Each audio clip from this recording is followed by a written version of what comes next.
Hey everyone, welcome back to another map review. Today's video is about the new smallest map, Tree Fruit. But let's get into the map review, starting off with this map, Spawns.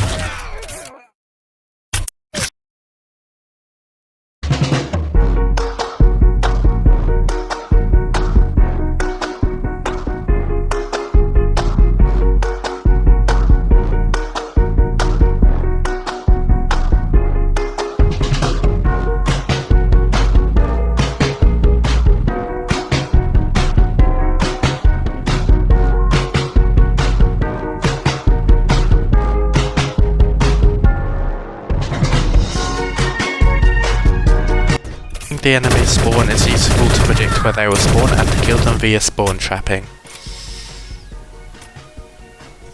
Since many spawns in this map are close together and it's a small map, spawn killing is common. To make it less likely for you to be spawn killed, make sure to move whenever you can move after spawning in. Now for the camping spots of this map. Camping spot 1 is the highest point in the corner of the map. It has a height advantage over all of the map, and some spawns are visible. Camping spot 1 consists of a corner with a ladder on both sides and a block where you can stand on for a greater height advantage. It is quite easy to defend this spot by yourself if you have a good close quarters weapon. If you want to defend it by yourself, the best way to do it is to stand on the block and shoot anyone below. It is also a bit of a safe spot because you can back yourself into the corner where it is impossible to be shot from behind. This spot gets an 8 out of 10 rating. It's a strong spot if you're good in close quarters gunfights. Moving on to camping spot 2. Camping spot 2 is in the directly opposite corner of the map. The spot has some good things about it, but also some bad things. By far, the best thing about camping spot 2 is the view over red team spawns. This spot is better for blue team than for red team, unless in free for all mode, because common red team spawns in a line of sight of this spot. The biggest weakness of this spot is that unless you back yourself into the corner, it's easy to be snuck up on when shooting enemies from this spot. The best way to prevent this is to constantly watch a walkway on the edge of the map connected to this spot. This spot is probably not as good as camping spot 1 because camping spot 1 has a greater height advantage and is easier to defend. Camping spot 2 gets a 6 out of 10 rating.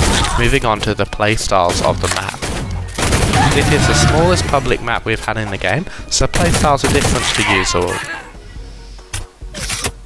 Because of the map size and limited ranges, close quarters weapons are much stronger than most players would expect. I would certainly recommend all players on this map to use a weapon like the AK, AUG, P90 or Scrambler. RPG is quite weak on this map because most gunfights are close quarters.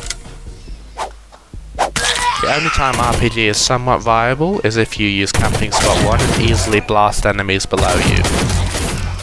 However, any situation outside that, RPG would be hard to use effectively as a primary weapon. You want to make the best weapon selection you can and have a higher kill ratio for the map, stay far away from the crack shot on this map. This is because the Bolt Sniper is the second weakest primary weapon in close quarters gunfights along with the Free Ranger.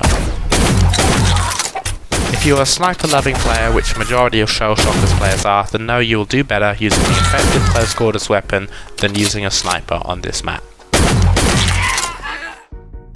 That being said, using a sniper instead of using a good close quarters weapon like AK or P90 or Scrambler is actually just putting yourself at a disadvantage on this small map.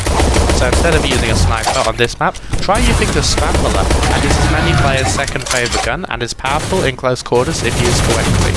If you want to get as many kills as possible on this map, it's easier than other larger maps, as on this map you'll see enemies very often. You are confident in your close quarters gunfights, and running around fighting as many enemies as possible in close quarters is a good idea. That is all I have to say for playstyles. Unfortunately I have to skip coop locations because I found 0 teams coop lobbies on this map, but that leads us straight to spots to avoid, which the map has 3, which is more than usual for most maps. Spot to avoid 1 is located in the 1 tunnel this map has.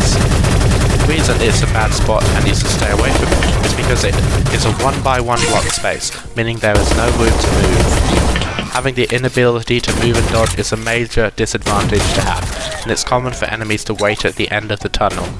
You're in a 1x1 block space in a tunnel. Fighting an enemy at the end of the tunnel is very difficult to win because you have nowhere to run. If you want to get around this map without being noticed, the tunnel is not a safe idea. Spot to avoid 2 is the hole below camping spot 1. This is a completely unsafe spot, as even though it is a blue team spawn, there is no reason to be here. It's very easy to be shot from enemies from above, and there is nowhere to hide in this hole, so if you find yourself in this spot, get out as fast as you can. It's also good to note that if you do have gunfights in this hole, it's very glitchy, as bullets will often not do damage when fighting here. That is another reason to never go into this spot unless you spawn here. The last spot is also a spawn point. Red spawn 4 is unfortunately trapped in the corner of the map, the only way out being forward. This makes it the third spot to avoid. It is very easy to kill a player in this spot, no matter what gun you're using from a distance. Players who camp at the very back of the map are very vulnerable to players in camping spot 2. Backing yourself into a corner here is a very bad idea, as you have nowhere to move and no cover from enemies. That is it for this map review. I hope you found it helpful, and good luck playing this new unique map.